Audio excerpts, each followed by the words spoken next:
collaboré par le passé avec ce couple infernal. Comment est-ce que vous avez envisagé cette nouvelle collaboration et de quelle manière vous avez participé à l'enquête?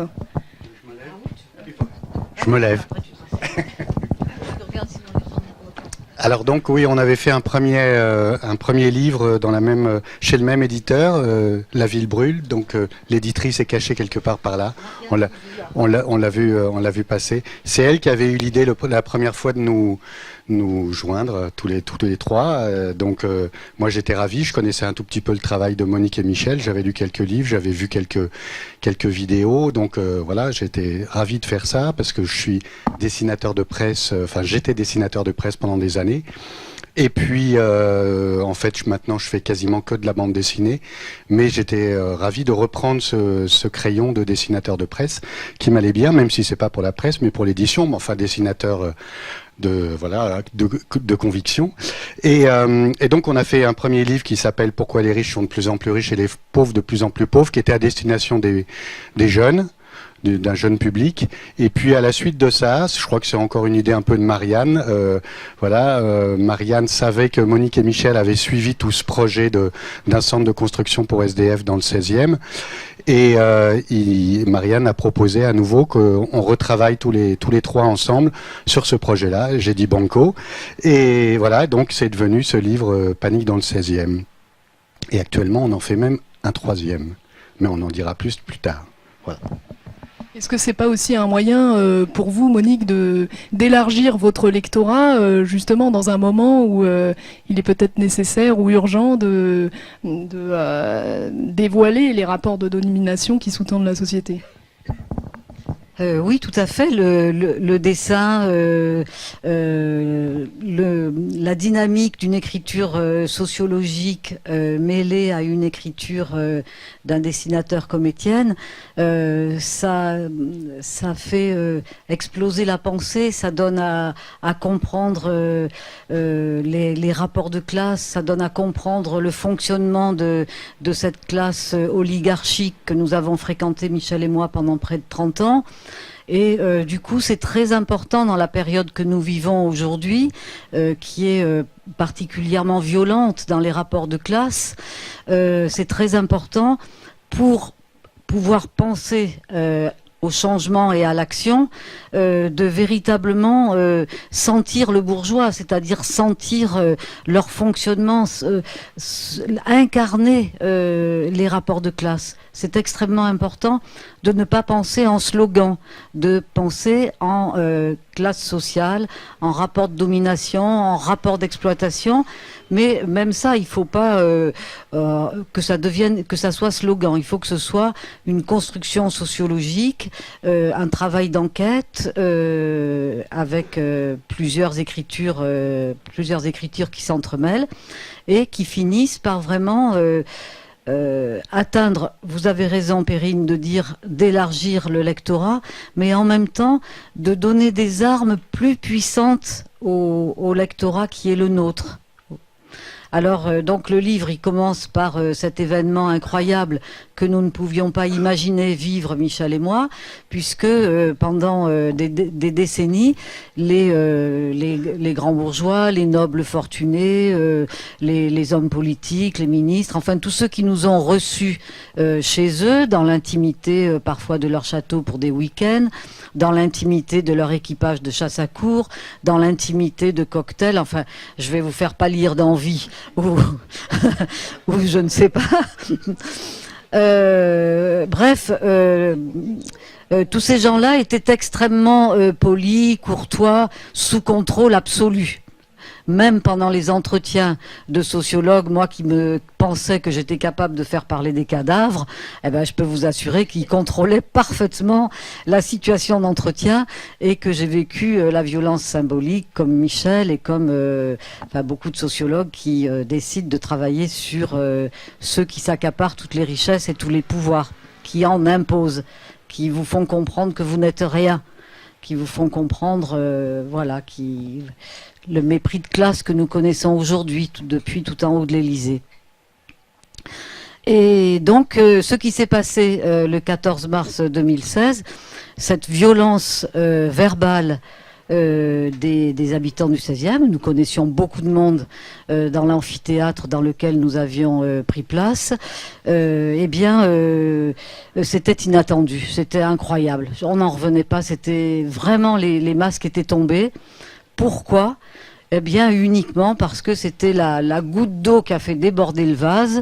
Ils avaient déjà subi les foudres de Bertrand Delanoë pendant des années, qui voulaient implanter. Il y avait pratiquement 0 logements sociaux dans le 16e arrondissement quand Bertrand Delanoë est arrivé en 2001. Donc il a décidé de façon volontariste d'implanter des logements sociaux, puisqu'il y a la loi SRU qui impose au 16e arrondissement, comme à l'ensemble des arrondissements de Paris, 20 et aujourd'hui 25% de logements sociaux par rapport à l'ensemble des résidences principales. Et le 16e n'en est aujourd'hui juste à 4%. Mais pour ça, il a fallu que batailler de 2001 à 2018 pour passer de 0 machin truc chouette à 4,1%. Et donc, ils ont subi des logements sociaux, mais pour eux, c'était déjà incroyable. Alors là, ils agissaient de façon mobilisée à travers l'aide des avocats, des recours qui se sont multipliés. Par exemple, je vous donnerai qu'un seul exemple, les 176 logements sociaux que la mairie de Paris a eu l'idée, la volonté de construire sous le nez des habitants de la Villa Montmorency, où il y a Lagardère, la Bolloré et tous ses enfants, où il y a Flelou, où il y a Carla Bruni et son Nicolas Sarkozy, où il y a, qu'est-ce que j'en ai oublié, Arnaud Lagardère, je l'ai peut-être déjà dit. Enfin bref, c'est vraiment un lotissement oligarchique, un vrai ghetto du Gotha totalement fermé de murs et absolument inaccessible. Imaginez que de leur jolie villa de type un peu normand, très jolie, c'était un ancien parc de château, ils puissent apercevoir des gens qui ouvrent leurs fenêtres des pauvres bougres dans des HLM, des logements sociaux, vous dis-je, madame, mais oui. Et donc, pendant 8 ans, ils ont multiplié les recours, 10 ans, et ils ont fait perdre aux contribuables parisiens quand même 8 millions d'euros. Mais les logements sociaux ont été inaugurés en décembre 2016. Et puis, il y en a eu beaucoup d'autres dans des immeubles quelquefois chics qui préemptaient un étage, des appartements. Enfin, je vous passe les détails. Puis, tout d'un coup, ils apprennent un centre d'hébergement d'urgence. Là, au pied des Wildenstein, au pied des Dassault, au pied des Christophe Blanchard-Dignac, au pied des plus grandes fortunes de France. Mais c'est plus possible. Maintenant, on ne sait plus du tout où on va. Hein, donc la colère monte et voilà. Et donc là, ça a été l'apothéose. La mairie de Paris venait présenter le projet, annonçant dès le départ que le permis de construire était accordé, que tout était validé, et que donc le centre d'hébergement allait se construire, et donc qu'ils le présentaient. Et là, ils se sont mis à taper sur les tables, ils ont traité Anne Hidalgo de salope, la préfète de Paris et de la région Île-de-France, Sophie Broca aussi, de salope, de brossa caca, puisqu'il y avait Yann Brossa, alors ils avaient fait ils sont arrivés avec des affiches rouges, mairie de Paris, touche pas à mon bois, touche pas... respecte la loi. Moi, il y a une dame qui a cru que j'étais de leur côté. Pourtant, en principe, on se trompe pas, mais enfin là, elle s'était trompée. Et donc, elle m'apporte une petite affiche. Et puis, donc, moi, je la prends parce que je me dis que ça pourrait, je pensais pas à toi, puisqu'on n'avait pas encore décidé. Mais enfin, je me suis dit, ça pourra servir pour illustrer si jamais on fait un livre. Et puis, je la mets directement dans mon sac à dos qui est là. Et elle dit, ah non, il faut la brandir comme ça. Ah ben, je dis, je ne risque pas. Et puis, voilà, enfin, ça a été très, très violent. Personne ne pouvait parler. Et lorsque le président de l'université est arrivé en disant que c'était une honte qu'il se conduise comme ça, il y en avait...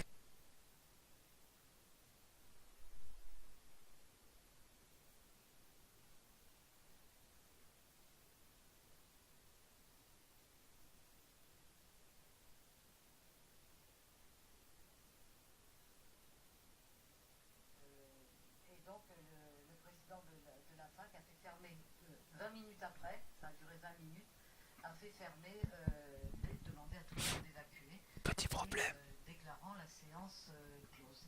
Voilà. Toi, tu vas raconter comment tu as fait les dessins, parce que c'est quand même chouette. Bah si.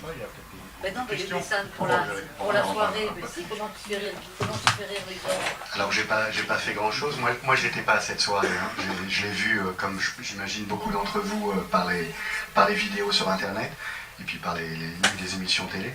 Et donc j'y étais pas. Donc il a suffi que je regarde ça et puis pour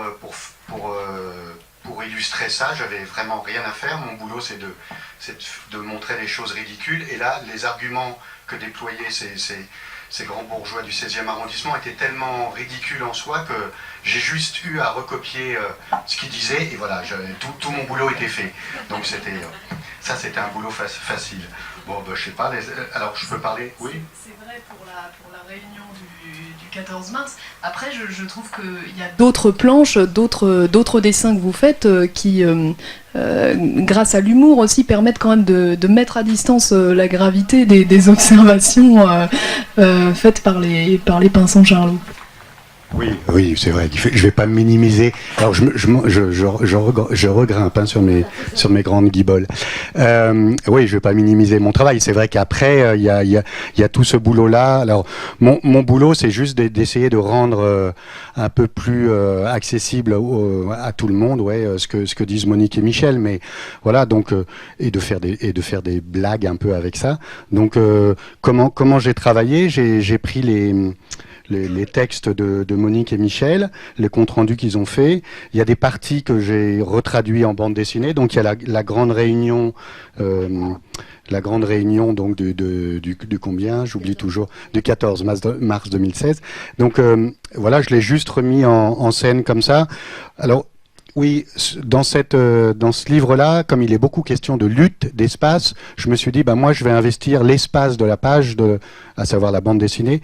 Et donc, j'utilise au maximum le dessin pour faire sentir cette lutte d'espace. Et là, donc, la réunion est à la fois représentée dans sa globalité et en même temps, je la morcelle pour raconter différentes phases de la réunion. Voilà, ça marche comme ça. C'est aussi pas mal de non, ça va, je vais y arriver. Pas mal de mise en espace aussi par exemple des balades sociologiques que proposent Monique et Michel, mais on va en parler peut-être tout à l'heure.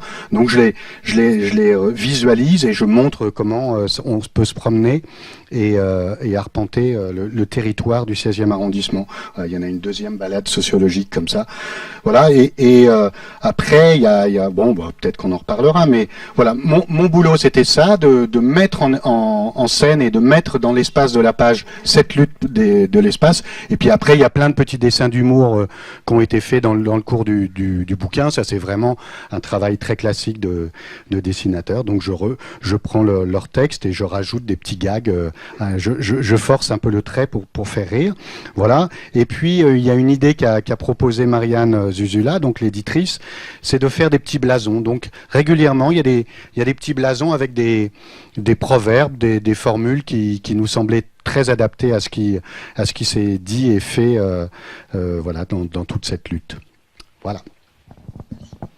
Alors Monique, vous avez rappelé un petit peu le contexte de la réunion du 14 mars et on voit que cette violence verbale finalement qui s'est déchaînée à ce moment-là a ensuite perduré sous d'autres formes lors de la construction du centre, puisqu'elle s'est manifestée par exemple par une hostilité envers les ouvriers que vous racontez à travers les entretiens notamment, mais aussi par les 2 incendies criminels quand même qui se sont déclarés en octobre et en novembre.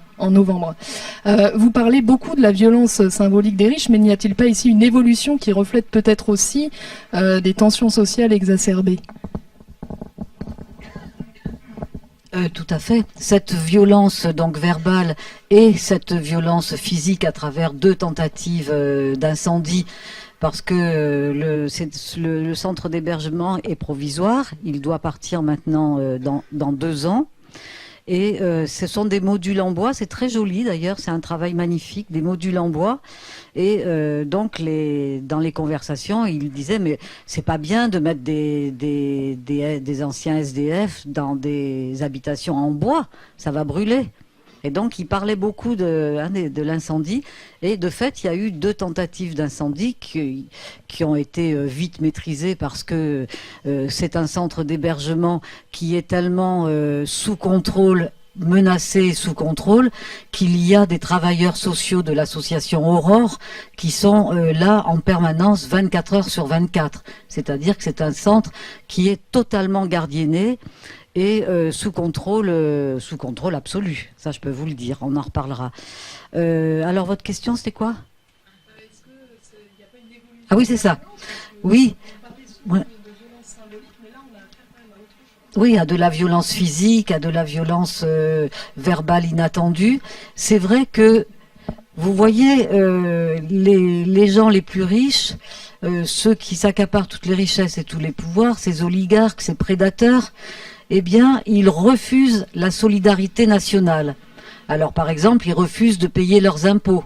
Hein, vous savez aujourd'hui que si les riches payaient leurs impôts, nous n'aurions plus de déficit public en France. Voilà un exemple. Ils refusent la solidarité nationale.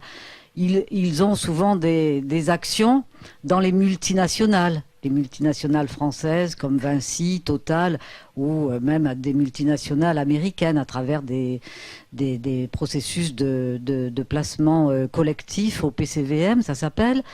Et c'est pareil, ces multinationales refusent de payer leurs impôts. Hein, tout ça, vous en avez entendu parler. Donc il y a déjà cette attaque-là contre les nations, contre les États-nations, contre les solidarités nationales, parce que ce sont des obstacles au profit.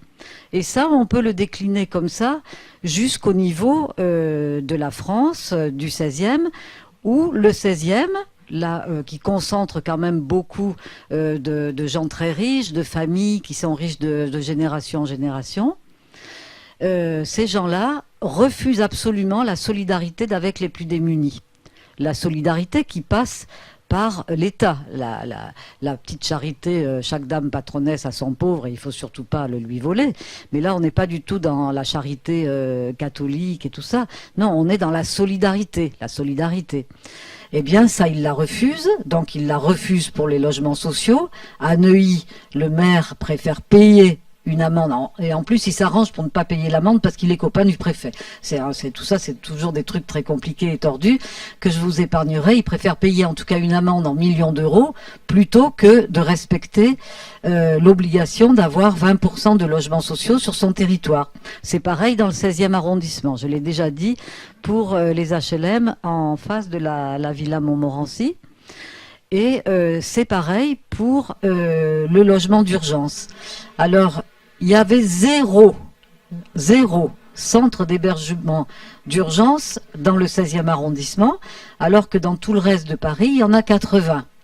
Il y avait 18 places pour l'hébergement d'urgence dans tout le 16e, qui est le plus grand arrondissement en surface de Paris.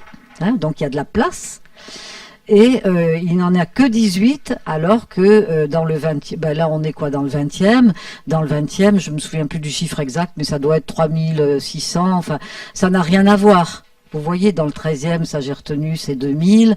Vous voyez, donc ils refusent. Et donc là, ils étaient mobilisés pour que ce centre d'hébergement d'urgence de 200 sans-abri, anciens sans-abri, ne puisse pas être édifié sur leur 16e arrondissement et de surcroît en lisière de leur bois. Alors on pourra en reparler si vous posez une question là-dessus, parce que le bois de Boulogne, ça n'est pas un espace public, c'est leur parc. Alors vous rappelez effectivement que la loi SRU normalement oblige chaque arrondissement, je crois, à proposer 20% à consacrer 20% du parc immobilier à des logements sociaux. Et donc on voit que effectivement dans les beaux quartiers, ils préfèrent payer une amende plutôt que de se confronter finalement à la pauvreté. Et ça dénote en fait d'un sentiment d'impunité totale. Comment est-ce que vous l'expliquez ça? Ce sentiment d'impunité des riches en fait. Alors le sentiment d'impunité, il est très important. Il est très important à construire et à comprendre. Et justement, le but de ce livre, le but de travailler avec Étienne et Marianne Zouzoula, de faire cette équipe, ce collectif, c'est précisément pour arriver à ce que le sentiment d'impunité de classe des puissants, vous le ressentiez dans votre chair, à créer des émotions, à créer des images dans vos têtes. Je ne sais pas si je suis claire, mais c'est mieux de faire... On a fait au début que des textes, et je pense que c'est bien aujourd'hui que nous passions à un autre style d'écriture, parce que comme la situation s'aggrave, on se dit mais comment est-ce qu'on va créer un déclic, si on peut contribuer à créer un déclic pour qu'on se mette vraiment en colère contre une situation qui est totalement inacceptable et inadmissible. Alors souvent je m'emporte et puis j'oublie où je vais. Ah, le sentiment d'impunité. Et donc, pour ça, pour qu'il y ait ce sentiment d'impunité de classe, il faut vraiment qu'ils vivent entre eux en permanence. Dès que le bébé sort du ventre de la mère, il ne doit connaître que ses semblables pour se fabriquer comme bourgeois avec ses cousins qui lui ressemblent. Ils vivent ensemble dans les châteaux familiaux. Ensuite, ils vont aller dans des rallyes. Puis plus tard, ce sera dans des cercles, dans des écoles de la bourgeoisie où ils vont se retrouver toujours ensemble, dans les beaux quartiers où ils se retrouvent ensemble. Vous voyez, le 16e arrondissement, on peut dire que notre travail, et puis le travail de cette librairie qui est quand même très branchée sur la sociologie urbaine, eh bien, le travail de cette librairie, c'est aussi de montrer que la lutte de classe, elle s'objective dans l'espace urbain. Elle devient espace urbain entre les logements sociaux du 20e arrondissement et les beaux immeubles ou les hôtels particuliers du 16e arrondissement. Il y a quoi? Il y a 5 kilomètres peut-être de distance, et c'est tout l'espace de la société qu'on franchit à pied. 5 kilomètres, et vous passez des travailleurs immigrés, même de migrants aujourd'hui, aux industriels, aux actionnaires, aux créanciers, à tous les gens qui cumulent toutes ces richesses.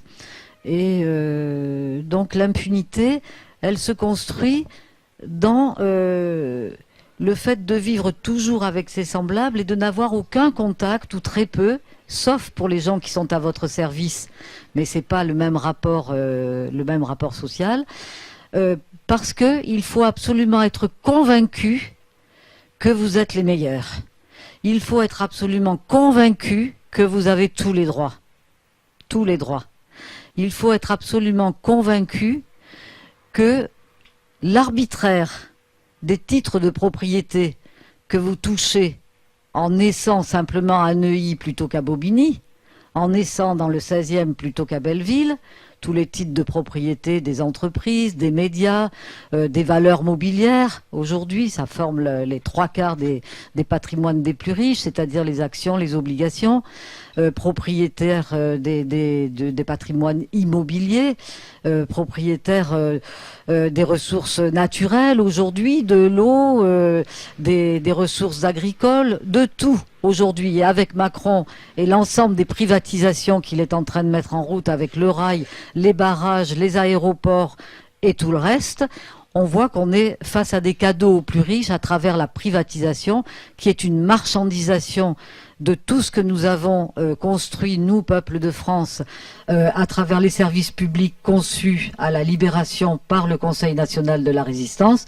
Tout ça va partir et piller, va partir dans les poches des plus riches. Et pour cela, il faut qu'ils se sentent impunis. Je ne sais pas si j'ai été claire. Si j'ai été claire, je m'arrête. Ce qui rend un petit peu pessimiste et qui m'a beaucoup surpris dans le livre, c'est que vous montrez que les salariés qui travaillent dans le 16e au service des habitants prennent la défense des intérêts de classe de leurs employeurs. Comment est-ce que vous expliquez ça ? Oui, la sociologie, c'est moi, dit-il. Alors, ben oui, c'était extraordinaire au moment du chantier. Il y avait pas mal c'était l'été au mois d'août, et il suffisait de s'asseoir sur un banc à côté du centre d'hébergement pour simplement recueillir des bribes d'entretien, des conversations que après on allait transcrire dans notre Kangoo parce qu'on voulait pas prendre des notes devant pour pas casser la dynamique de la conversation. Et les plus remontés contre ce centre d'hébergement, ben, c'était les gardiennes d'immeubles et les femmes de ménage.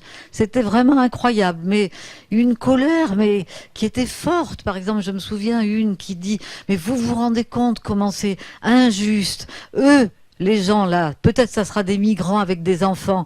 Eux, leurs enfants, ils ont déjà leur place dans les écoles publiques du 16e. Et nous, non. On est obligé de mettre alors qu'on travaille là, qu'on habite là, on est obligé d'avoir recours au privé. » Je pense qu'elles pouvaient avoir de leur place dans le public, mais enfin, elles étaient tellement remontées qu'elles savaient plus quoi dire pour manifester leur colère. Bien, c'est-à-dire que pour travailler au service des plus riches, c'est vrai qu'il faut faire abnégation complète de sa famille, de soi-même, de ses idées si on en a, et être transparent, être toujours d'accord avec eux. Et on verra. Vous allez nous amener là-dessus. Comment ont-ils perçu, lorsque les SDF se sont installés dans le centre d'hébergement, comment ça s'est passé? Oui, peut-être. J'aimerais, oui, peut-être aussi qu'on reparle du sentiment de propriété des riverains sur le bois de Boulogne, hein, qui semble vraiment leur appartenir. Moi, j'ai découvert du coup plein de choses à travers notamment la balade sociologique que vous proposez, que peut-être Étienne vous avez faite, comme ça je vous fais participer aussi. Et on voit bien que finalement les riverains ne reculent devant aucun argument pour défendre ce qu'ils considèrent comme leur précaré, et notamment à un moment donné, je crois que ça c'est au début du texte, où il y a une intervention justement de Christophe Blanchard-Dignac, qui est quand même ex-PDG de la Française des Jeux et président de la coordination pour la sauvegarde du bois de Boulogne, qui va jusqu'à dire qu'il faut que le bois reste public, alors qu'en fait on s'aperçoit dans la balade sociologique que vous proposez qu'il y a plein d'endroits qui sont désormais privés. Oui, je vais le faire après, vas-y. Je commence, oui, et puis tu... D'accord.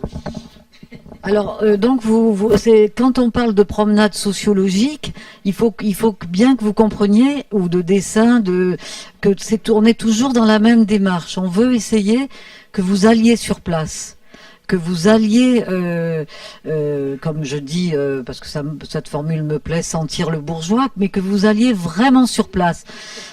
Voilà. Mais c'est très important. Parce que dire toujours, moi, ils m'intéressent pas, ils sont trop cons, ils sont pas habillés, je les aime pas, tout ça, je veux pas les voir. Eh ben, il faut pas. On devrait manifester toujours dans les beaux quartiers. C'est des choses très importantes de leur manifester notre présence. Et pour nous, on aurait gagné si il y avait plein de gens dans le bois de Boulogne ou avec le livre comme ça pour bien montrer que voilà. Vous avez bien compris la démarche. Alors, je laisse la parole à Étienne. Je précise simplement que le bois de Boulogne, comme le bois de Vincennes, a été créé sous le Second Empire, mais que le bois de Boulogne, étant situé à l'ouest, se situait dans la trajectoire empruntée par la grande bourgeoisie lorsque la noblesse a quitté le Marais au début du XVIIIe siècle, fin XVIIe, début XVIIIe. Que Louis XIV est parti s'installer à Versailles, la grande bourgeoisie a comme ça bougé dans une espèce de conquête de l'Ouest. Il faut savoir que le faubourg Saint-Honoré, le faubourg Saint-Germain, Saint-Antoine, les Champs-Élysées, c'était des terres conventuelles, des terres maraîchères, des terres qui n'étaient pas construites, qui étaient vierges. Et du coup, il était possible de construire des quartiers bourgeois, parce que les quartiers bourgeois n'ont pas les mêmes formes urbaines que les quartiers populaires, n'ont pas les mêmes formes architecturales, c'est complètement différent. Donc les beaux quartiers sont construits par des promoteurs appartenant à la grande bourgeoisie, pour des grands bourgeois, un peu comme Deauville, comme Cabourg, le Touquet, une partie seulement du Touquet, voilà. Et du coup, où est-ce que j'allais? Ah oui, alors, voilà, si, du coup, la bourgeoisie a d'emblée été intéressée par ce bois. Et elle s'est arrangée avec les responsables de la ville de Paris pour obtenir tout simplement des concessions. Je ne dis pas que c'est des délégations de services publics, hein. Là c'est des concessions privées. Et grâce à cela, très vite, dès le Second Empire, il y a eu 25 hectares qui ont été privatisés sur longue durée avec des concessions. Et là, je laisse la parole à Étienne qui va vous présenter ces différents cercles. Et il y en a un où il va vous inviter à rentrer. Oh non, alors ça c'est le... En fait, il y a donc 2 promenades sociologiques qui sont dans le livre et qui... Monique et Michel vous invitent à faire. Alors on en avait fait un bout ensemble d'une promenade sur les anciennes fortifications. Et puis moi, à la faveur d'une visite à la Fondation Louis Vuitton, déjà bon, on parle, vous verrez dans le livre donc de la Fondation Louis Vuitton, le scandale que c'est tout ça. Mais donc à la faveur d'une visite, j'ai été aussi parce que tu m'as recommandé d'y aller. Donc j'ai été et à la sortie j'ai été visiter le cercle du Bois de Boulogne, qui est donc un endroit qui était absolument privatisé, qui était une enclave privatisée et qui a été rendu au public en grande partie. Et donc on peut y aller. Honnêtement, moi, j'aurais pas su qu'on pouvait y aller, j'y aurais jamais été, parce que quand on rentre, il y a quand même un gardien, il y a, voilà, on se dit, est-ce que vraiment on a le droit d'aller là? On a le droit d'aller là, donc on peut y aller, et c'est magnifique, parce que du coup, personne n'y va. Et il y a 2 petits lacs super mignons avec des oiseaux, tout ça. Il y a très très peu de monde. Et voilà, c'était une très agréable balade. Voilà. Puis sinon, il y a les enclaves dont parlait. Alors elles sont peut-être sur le plan qu'on voit avant. Il y a un plan du Bois de Boulogne où on voit. Alors on les voit pas, non, en effet. Elles sont à peu près réparties par là. Mais voilà. Alors attendez. Donc il y a au moins ces trois enclaves qui sont toujours privatisées. Alors j'ai pas mes lunettes, mais toi, Monique, tu le sais. Le Polo de Paris, le Lagardère Racing Club, le Cercle du Bois de Boulogne, l'Étrier. Et puis il y en a encore un que j'oublie, je sais plus lequel. Et il y a surtout alors le jardin d'acclimatation dont la concession appartient au groupe LVMH. Et c'est ainsi que Bernard Arnault a pu construire son paquebot magnifique, la Fondation Louis Vuitton, et que alors du coup on a écrit un petit chapitre assez marrant sur vas-y dis-le toi. La LVMHisation du Bois de Boulogne. Voilà, c'est bien. La LVMHisation du Bois de Boulogne, parce que Bernard Arnault s'est dit, oui mais moi ça me suffit pas, le jardin d'acclimatation, maintenant j'ai fait la fondation Louis Vuitton, il faut que je vois plus grand, parce que c'est vachement bien d'investir comme ça dans le mécénat d'entreprise. Ouais, je dépense beaucoup d'argent, c'est une niche fiscale qui n'a pas de plafond, je suis défiscalisé à 66%. Alors, qui c'est qui est actionnaire de la Fondation Louis Vuitton? C'est vous, c'est nous. Vous avez compris? Et donc, il s'est dit, mais je vais recommencer, puisque c'est une niche fiscale sans plafond. Donc là, il a obtenu une concession pour 55 ans avec l'ancien musée des arts et traditions populaires, et qui a fermé, qui était superbe, et qui va rouvrir comme un musée sur les métiers d'art et du luxe. Vous voyez? Voilà. Et donc, voilà. Et donc, si vous voulez, ça fait au total, si je compte bien, 23 plus 25 plus, je sais pas combien, ça fait plus de 150 hectares qui sont extraits de l'espace public. Voilà. Alors justement, quand vous parlez de la fondation Louis Vuitton, vous parlez de domination symbolique qui vient s'ajouter en fait aux autres types de domination. Est-ce que vous pouvez expliquer ce que c'est exactement?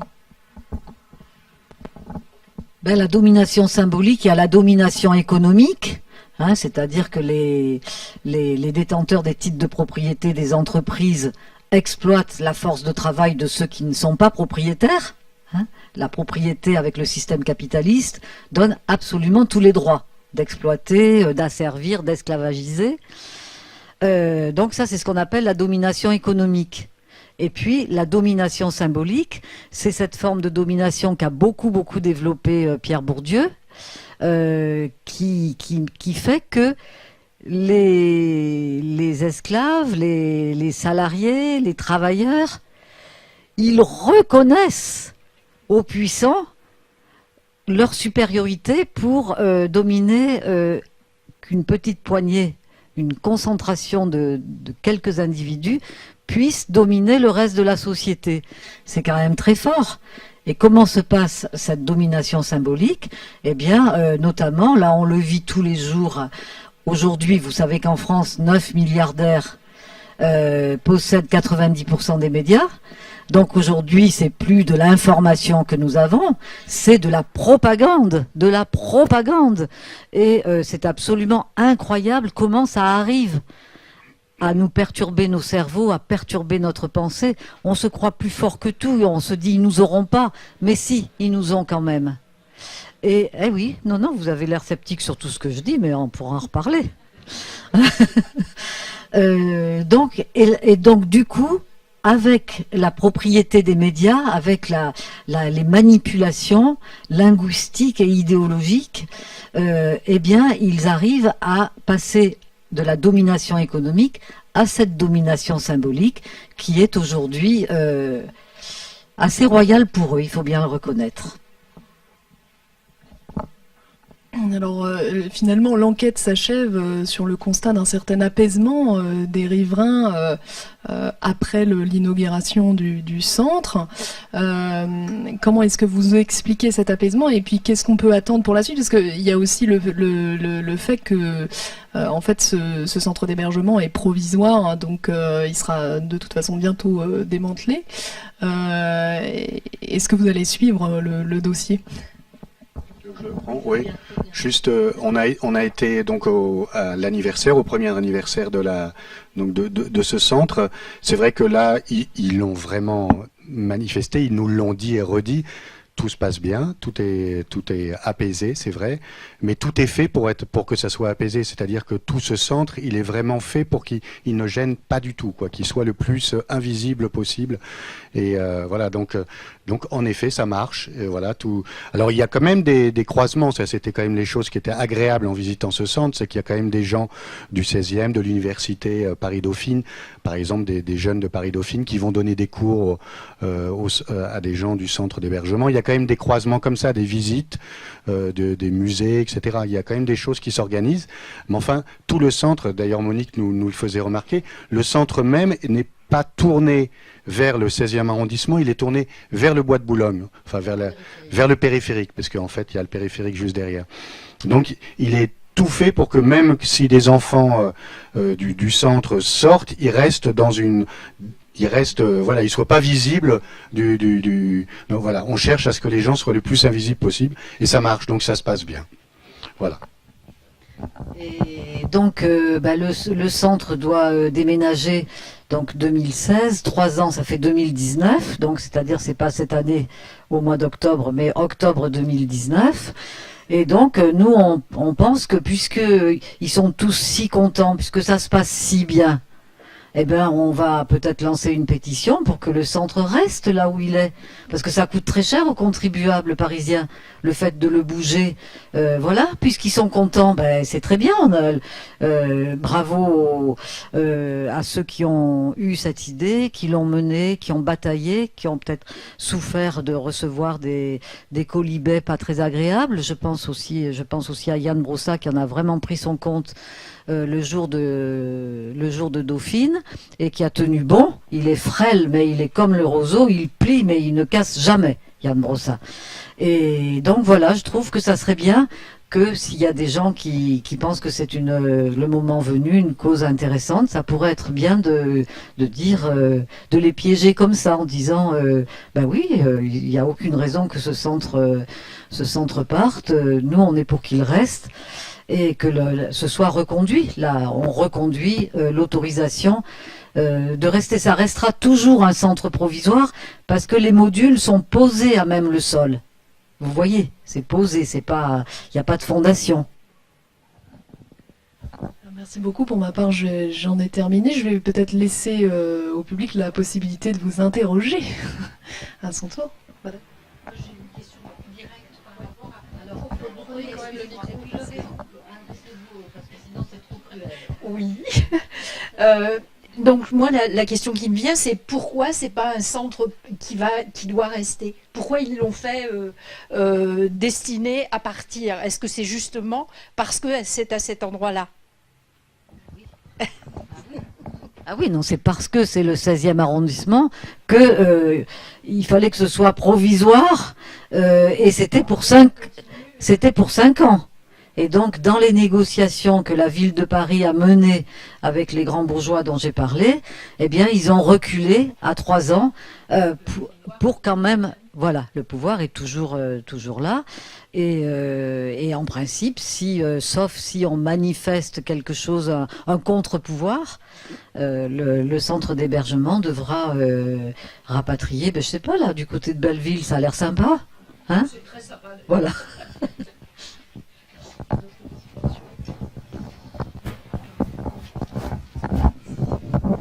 Bonsoir. Ma question serait comment est-ce que vous expliqueriez le fait que cette violence liée à leur classe ne se retourne pas contre eux? Comment ils font pour rester aussi solidaires et ne pas se laisser détruire par ces énergies, enfin ces motivations très individualistes en fait? Parce qu'on pourrait en apprendre en fait.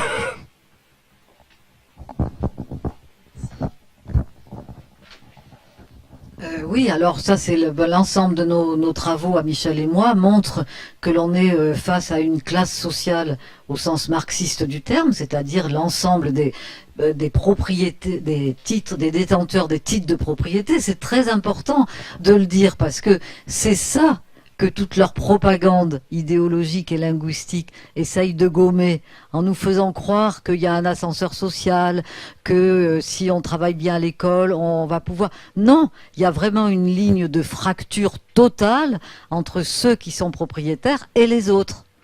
Et c'est pas les propriétés d'usage. Moi, je suis propriétaire de ma maison, mais je n'exploite personne avec ça. Je ne loue même pas ma maison, c'est moi qui l'occupe. Vous voyez, c'est pas la propriété en soi, c'est la propriété qui permet l'exploitation des autres.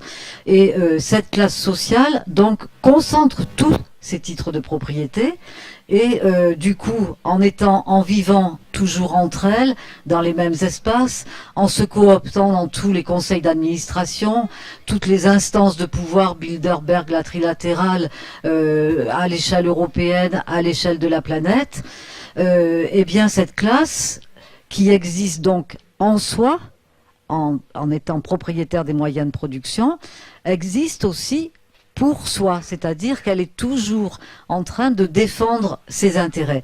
Alors, ce livre est très intéressant de ce point de vue parce qu'il est un exercice pratique que je trouve formidable. Pour lutter contre ce centre d'hébergement, il y avait 20 associations de riverains qui étaient mobilisées contre ce centre d'hébergement qui allait défigurer le bois de Boulogne. Hein, voilà. Et il y en avait une de plus, celle de Christophe Blanchard-Dignac dont on a parlé tout à l'heure, qui s'appelle l'association de coordination de toutes les associations du bois de Boulogne. Donc vous voyez comment fonctionne cette classe sociale. C'est une classe sociale où chacun fait ce qu'il veut. Celui-là, il veut défendre telle partie du bois, telle partie de telle autre partie. Il met sa petite association, il est président, il est tout content, voilà, tout va bien. Mais il faut qu'à un moment donné, tout ça se coordonne. Et comme c'est une classe sociale qui n'a pas de chef d'orchestre, qui fonctionne par des systèmes de cooptation en cascade, du coup, voilà, il y a une association de coordination. Et donc, vous pouvez comprendre comment leur exemple, si on s'intéressait un peu à eux, ce qu'on est en train de faire ce soir, ça vous donnerait des idées pour nous organiser, nous. Hein, on est dans des associations, des syndicats, des partis, on a des sensibilités différentes, on est tellement nombreux et tellement divers qu'on peut pas tous penser pareil. Et puis, il y a quelqu'un, une instance, enfin, qui va coordonner tout ça, fédérer, pour qu'on soit forts tous ensemble. Est-ce que ma démonstration est claire? Parfait.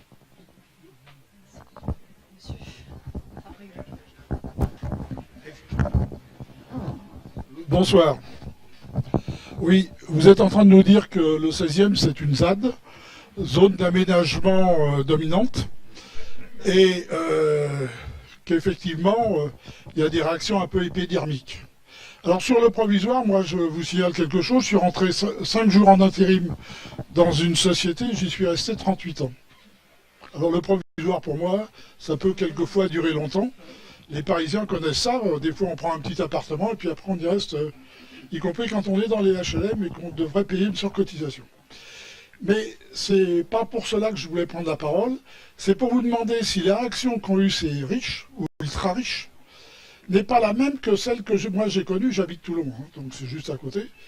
Il y a eu à un moment donné, dans une cité, en bordure d'une cité, à côté des bourgeois, la volonté de créer un centre d'aide par le travail, pour des trisomiques et puis des handicapés, etc. Eh bien, il y a eu la même réaction. Il y a eu une vingtaine d'associations qui se sont montées en disant c'est inadmissible, c'est ceci, c'est cela, ça va dévaluer notre maison de 30%, etc. Alors, c'est pareil dans l'agriculture. Moi, je me souviens du côté de Montpellier où les agriculteurs, mais très très riches, emmenaient pour manifester leurs ouvriers agricoles. Et on crée des associations écologiques ou autres, parce que quand quelque chose ne plaît pas maintenant, on crée une association pour contrer, et ça met 15, 10 ans ou 40 ans comme Notre-Dame-des-Landes, même quand le droit est passé par là. Alors je crois que je suis d'accord avec vous sur le fait qu'ils sont ultra riches et ils se font fi parce qu'ils ont l'argent pour faire des procès et tout ça. Néanmoins, c'est une technique qui est utilisée dans beaucoup d'endroits, y compris quelquefois par des gens qui ne sont pas ultra riches non plus. C'est l'aspect sociétal qui est intéressant. Savoir comment on admet la différence de... Oui, votre remarque est juste, mais en même temps, vous voyez bien la différence entre des grands bourgeois qui ont tout, qui possèdent tout, et vos petits bourgeois, quelquefois même les plus durs au sein des classes les plus défavorisées, ben, ce sont les gens de ces classes qui réclament que les chômeurs soient sanctionnés. Ben c'est des salariés, c'est même des chômeurs. Je sais pas, c'est vraiment qui c'est qui vote à droite. Souvent c'est aussi des ouvriers. Qui c'est qui s'abstient? C'est massivement les classes populaires. Donc si vous voulez, il y a une telle la peur de tomber est tellement forte dans les gens dont vous parlez que c'est une peur panique, c'est une peur qui devient un combat à soi seul. Et du coup, c'est à nous de ne pas justement mélanger ces colères. Elles ont l'air d'être les mêmes, mais elles n'ont pas le même sens social, elles ne s'inscrivent pas dans la même cohérence. Mais c'est salaud, si vous voulez, c'est dégueulasse, parce que moi je trouve que c'est très manipulatoire quand on taxe par exemple les cheminots de privilégiés, ou dès qu'un salarié a un petit avantage sur un autre, c'est lui le privilégié, alors que merde, regardez tous les cadeaux que Macron a fait aux plus riches et qui se chiffrent en dizaines et dizaines de milliards. Et je m'arrête, hein, mais parce que là vraiment j'ai la colère qui me monte à la tête. Alors vous avez la suppression de l'ISF, bon, ça fait pas beaucoup, mais ça fait quand même 5 milliards. Ensuite, vous avez la pérennisation du CICE, là c'est 40 milliards par an, en moins dans les recettes fiscales de l'État. La pérennisation du du pacte de responsabilité, là je crois que c'est 20 milliards d'euros. Donc c'est des chiffres qui sont absolument énormes. Et le pacte de responsabilité et le CICE, qui en est l'inventeur? Qui est l'inventeur de ça? Non, c'est Macron. Macron, oui, parce que sous Hollande, vous avez raison. Mais j'aime bien pointer le fait que c'est Macron lorsqu'il était secrétaire général de l'Élysée, adjoint à l'économie. Alors le type, il est hors système. C'est bizarre, une espèce de zébulon qui sort comme ça. Eh ben non, il est en plein dans le système. Emmanuel Macron, c'est la synthèse des intérêts de l'oligarchie. Il est parfait. Pierre Gattaz n'a jamais sûrement bu autant de champagne que depuis l'élection de Macron. Voilà. Je me lève puisque c'est la consigne. Je voulais juste revenir sur la petite lutte plus locale. Mais comment se fait-il qu'ils aient un peu perdu quand même? Comment se fait-il qu'ils aient un peu perdu en fait? Perdu quoi? Le centre a existé et existe toujours. Alors qu'est-ce que tu dirais toi? Il y a déjà une chose, ils ont perdu au niveau de l'image, enfin moi je peux déjà dire ça, au niveau de l'image ça a été tellement ridicule la façon dont ils ont réagi que ça s'est retourné contre eux, ça ils s'en sont rendus compte mais trop tard. Mais voilà, il y a déjà eu ce truc là, tout le monde, enfin presque tout le monde l'a vu, ça s'est partagé sacrément, donc voilà, il y a déjà eu ça après. Oui, puis il y a eu beaucoup de médiatisation, Étienne a raison. Et notamment, Michel et moi, c'est vrai qu'on a été beaucoup sollicités pendant cette période et qu'on n'y est pas allé avec le dos de la petite cuillère. Hein. C'est-à-dire qu'on désignait les gens qui appartenaient au cercle du Bois de Boulogne, au Polo de Paris et tout ça, et qui disaient que le Bois de Boulogne n'était pas constructible. Mais vous allez faire ces promenades sociologiques et vous verrez le Lagardère Racing Club, c'est bétonné, c'est incroyable, des trucs pour se changer, des piscines olympiques, des tennis, enfin, plus bétonné, il n'y a pas mieux dans le Bois de Boulogne, mais comme c'est pour eux, ça marche que sur cooptation, ça va. Mais par contre, si des pauvres gens avec enfants, parce que dans ce centre d'hébergement, il y a beaucoup de familles avec enfants qui ont connu la rue parfois pendant plusieurs années et qui sont drôlement contents d'avoir une petite clé, les logements sont tout petits, hein, mais ils sont très beaux. Et ils ont perdu parce qu'ils étaient allés trop loin, vous voyez. Mais ils ont perdu provisoirement, parce que ça passe vite le temps quand même.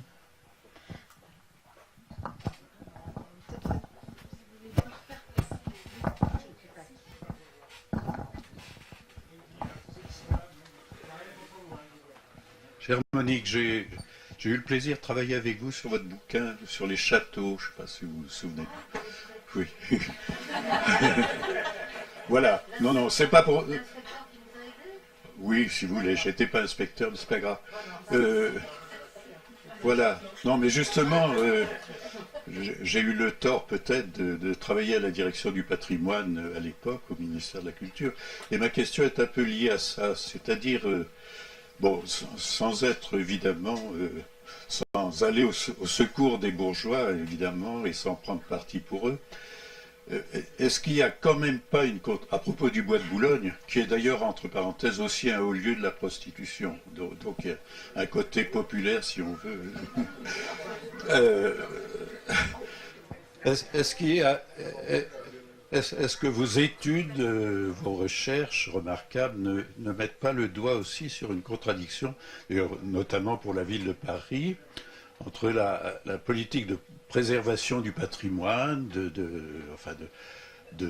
conservation, donc de mise en valeur, etc. Je ne vais pas insister. Et puis, le fait qu'effectivement, ce sont les riches qui accaparent ce patrimoine. Voilà. Et c'est quand même un problème.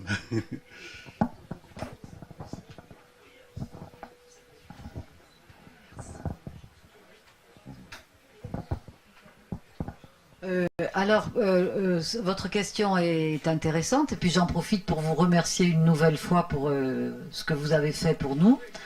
Et parce que le patrimoine que représente le Bois de Boulogne, je trouve que normalement, les pouvoirs publics, s'ils étaient véritablement au service de tout le peuple de France, n'auraient jamais dû donner des concessions privatiser une partie du bois de Boulogne pour le seul plaisir des plus riches.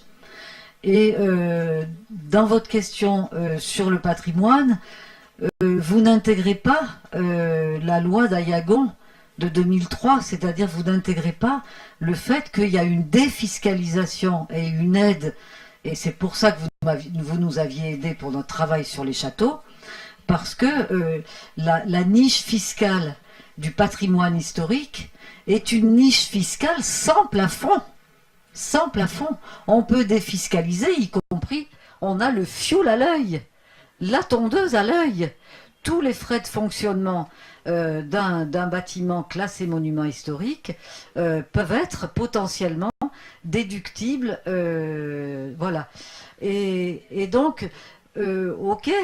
Alors, le patrimoine, il participe de la domination.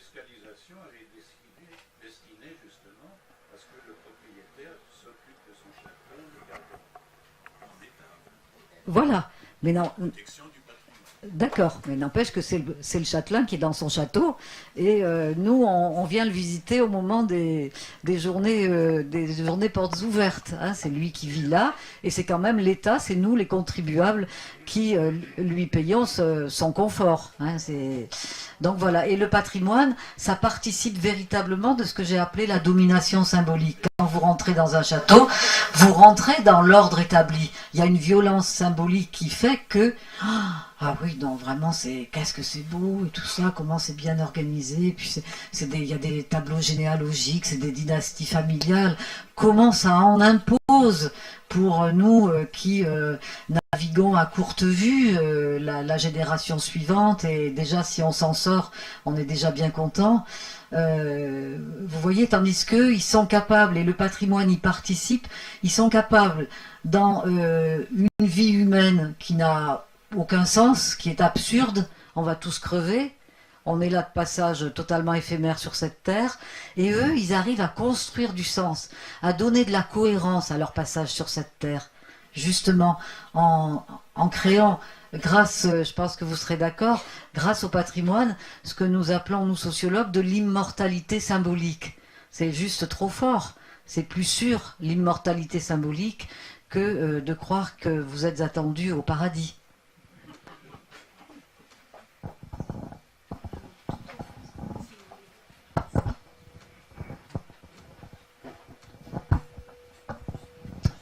Bon, bonsoir. Si j'ai bien compris, lors de cette réunion du 14 ou du 16 mars 2016, il y a eu des propos extrêmement violents dans cette salle, envers, je suppose, les gens qui présentaient le projet. Et notamment, parmi ces gens-là, il y avait des représentants de l'État. Donc le maire de Paris ou la représentation, la préfète, vous avez dit, et peut-être d'autres personnes. Est-ce que ces représentants de l'État ont porté plainte contre ces propos? Et si oui, où en sont les démarches?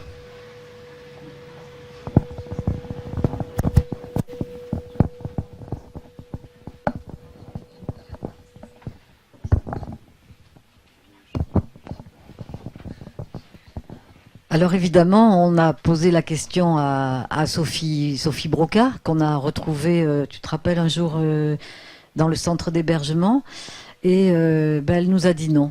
Elle a dit non, et elle a dit, elle s'est justifiée à sa manière en disant qu'elle avait été très... c'est dans le livre, hein, le petit entretien où elle se confie en disant qu'elle a été très traumatisée par la violence verbale et qu'elle s'est enfermée chez elle, qu'elle était vraiment pas bien. Et puis, elle n'a pas porté plainte parce que, je sais pas, parce que ça ne se fait pas quand c'est pour des puissants. D'autant que je vais vous dire, ce qu'il y a d'extraordinaire, c'est qu'il y avait un nombre de forces de police. L'université de Dauphine était complètement encerclée par des CRS, en grande tenue, hein, je peux vous assurer. Et on ne savait pas évidemment pourquoi ils étaient là. Et qui est-ce qui protégeait? Et ils protégeaient en réalité les manifestants. C'était très clair. Et donc tout ça impressionnait. Et Donc je vous le dis, il n'y a pas eu de plainte. Or, cela aurait pu être facile parce que, par exemple, sur France 2, le caméraman a véritablement mis sa caméra sur un homme à la cravate rouge qu'on voit très très bien, qui est parfaitement reconnaissable et connu. Et c'est lui, on l'entend crier salope à Sophie Broca. Donc, si vous voulez, matériellement, l'enquête était vite faite. Hein, et la plainte aurait pu déboucher. Non, non. On n'a pas voulu mettre de l'huile sur le feu. Voilà.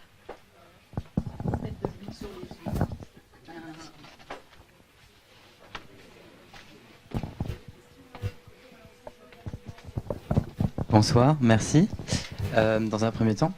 Donc je voudrais vous demander en fait de creuser, et c'est une métaphore judicieuse, puisque je voudrais que vous parliez un peu des racines en fait, de la richesse, parce que il me semble, moi ce que je découvre au fur et à mesure de mon avancée, infiltration discrète si je puis dire, dans un objectif de destruction de l'ennemi de classe bien sûr, en tout cas je remarque qu'il y a donc différentes racines de richesse, à savoir les racines bourgeoises et les racines aristocratiques, ce qui est foncièrement complètement différent. Est-ce que ça a encore du sens, et est-ce que encore il y aurait des aristocrates à l'intérieur qui auraient un rôle, disons, divergent, comme lors de la Révolution française par exemple?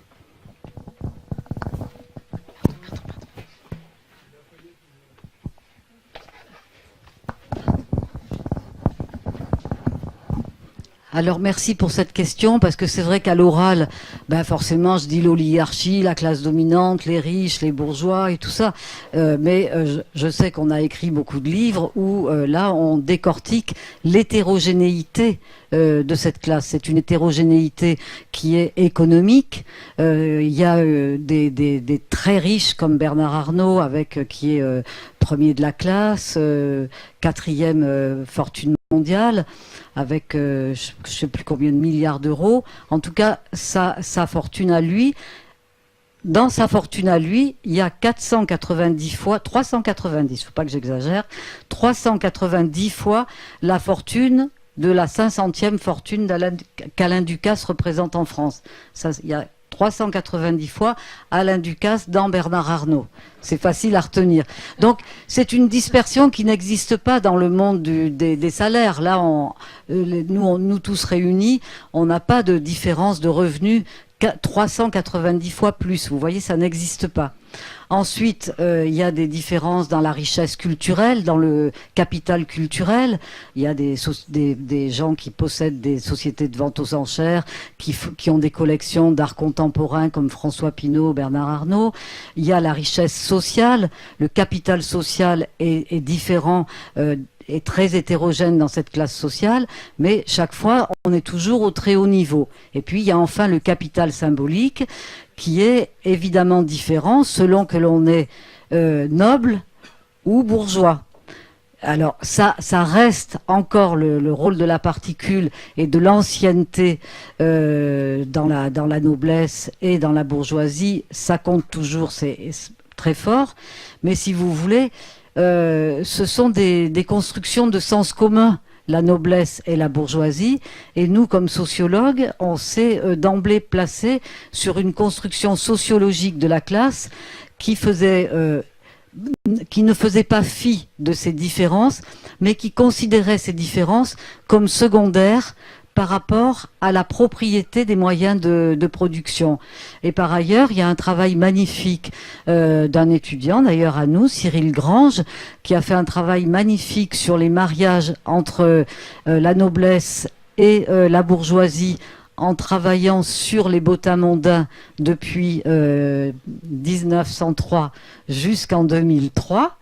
Et là, il a bien montré comment, au fil du temps, la fusion entre la noblesse et la bourgeoisie, pour constituer une aristocratie de l'argent, fait que cette fusion aboutit au fait que nous, avec Michel, souvent on parle d'une aristocratie de l'argent, tellement les deux milieux se sont confondus. Mais il n'y a pas une racine, il n'y a pas une essence différente.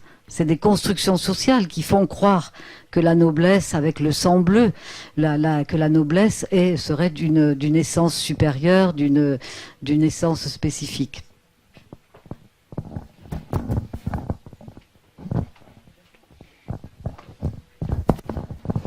Bonjour, merci pour vos premières réponses. J'ai bien noté que pour s'organiser, il fallait s'inspirer de la façon dont ces gens-là étaient organisés.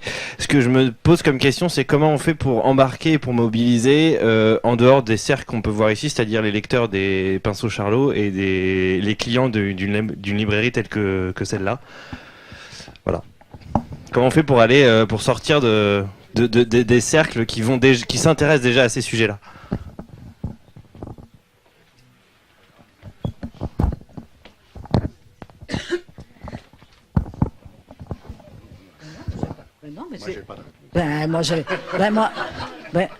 Non, mais moi non plus. Moi, je suis ici en tant que sociologue. Donc, si vous voulez, on présente notre travail. Et puis après, c'est à vous. Hein, nous, on vous donne des armes, on vous donne des arguments, on vous invite à aller sur place. Et il faut pas. C'est vrai qu'on est beaucoup dans un entre-soi là ce soir, mais il faut pas s'en moquer. Parce que c'est très important que nous le vivions, ensemble la pensée critique collectivement partagée. C'est une première forme de résistance qu'on ne doit pas sous-estimer, parce que plus on est fort dans nos têtes à nous, plus on a des arguments, plus on est motivé, plus on va aller de l'avant, et puis on va y aller, quoi. Et plus on sera convaincant vis-à-vis des autres. Donc voilà, et nous, je vous dis, c'est vraiment comme sociologue, moi j'ai pas de réponse. Vous pensez bien que si j'avais la réponse, ça se saurait, et puis qu'on se laisserait pas marcher sur les pieds comme on se laisse marcher sur les pieds actuellement. Voilà. Très bien. Alors, juste une dernière question. Pardon. Je reprends l'argument de monsieur, l'écharpe rouge, c'est l'effet domino. Aujourd'hui, tous les dominos basculent en faveur de l'oligarchie à l'échelle du monde. Mais du jour au lendemain, c'est pas grand-chose, parce qu'ils sont pas nombreux, on est les plus nombreux, et c'est nous qui faisons fonctionner le monde de l'économie réelle. Et voilà, et c'est de notre responsabilité. Et comme l'effet domino, avec le réchauffement climatique et ce qui nous attend, ce qui est déjà là et qui va s'aggraver de mois en mois, il va bien falloir quand même qu'on réagisse. C'est pas possible. Hein, on a une vraie responsabilité là aujourd'hui. C'est pour ça d'ailleurs, même si vous n'êtes pas venus ici en vous disant vous êtes nombreux, parce que vous savez que l'heure est grave. Voilà. Alors, il ne reste plus qu'une dernière question, et après, de façon peut-être plus informelle, on pourrait poser. Mais oui, alors je sais pas qui. Madame. Bonsoir. Est-ce que vous avez reçu des menaces de la part de ces gens extrêmement bien élevés?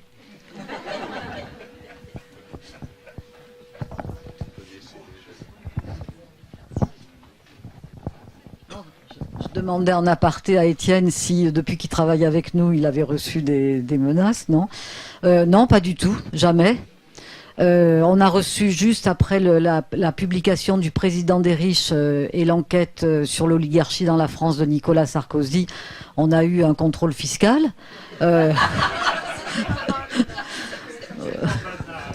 Voilà. Mais où on nous demandait de justifier pourquoi, parce que nous, de toute façon, tout est déclaré, donc on ne peut pas tricher, puisqu'on a nos retraites et nos droits d'auteur, il n'y a pas moyen de tricher. Donc, pourquoi est-ce qu'on ne payait pas l'ISF avec Michel? Donc, il fallait prouver pendant 6 ans pourquoi on ne s'était pas déclaré à l'ISF. Comme on en était tellement loin, c'était une procédure d'intimidation, nous faire tout ce travail pour simplement prouver à l'inspectrice des impôts, qui se faisait la porte-parole d'en haut, que voilà. Donc non, franchement non, parce que je pense que... pardon ? Oui, c'est pour ça que j'ai donné ça, j'ai dit juste ça, mais après tout, je l'ai pas... ça nous a embêtés, mais c'était pas, ça m'a pas fait du mal, quoi. Et je pense sincèrement, Alors vous allez dire, mais tant pis, je le dis quand même, que je suis prétentieuse ou contente de notre travail, mais d'abord c'est vrai. Et puis je le dis, je pense que notre travail vraiment est en phase avec l'actualité la plus brûlante de ce qui se passe en France, en Europe et sur la planète, désormais ouverte à la marchandisation, à la privatisation et à la rapacité du système capitaliste et de ses actionnaires et grands bourgeois dont j'ai parlé. Et qu'ils ne peuvent rien. Ils ne peuvent rien nous reprocher. C'est exactement ça. C'est exactement ça. Voilà.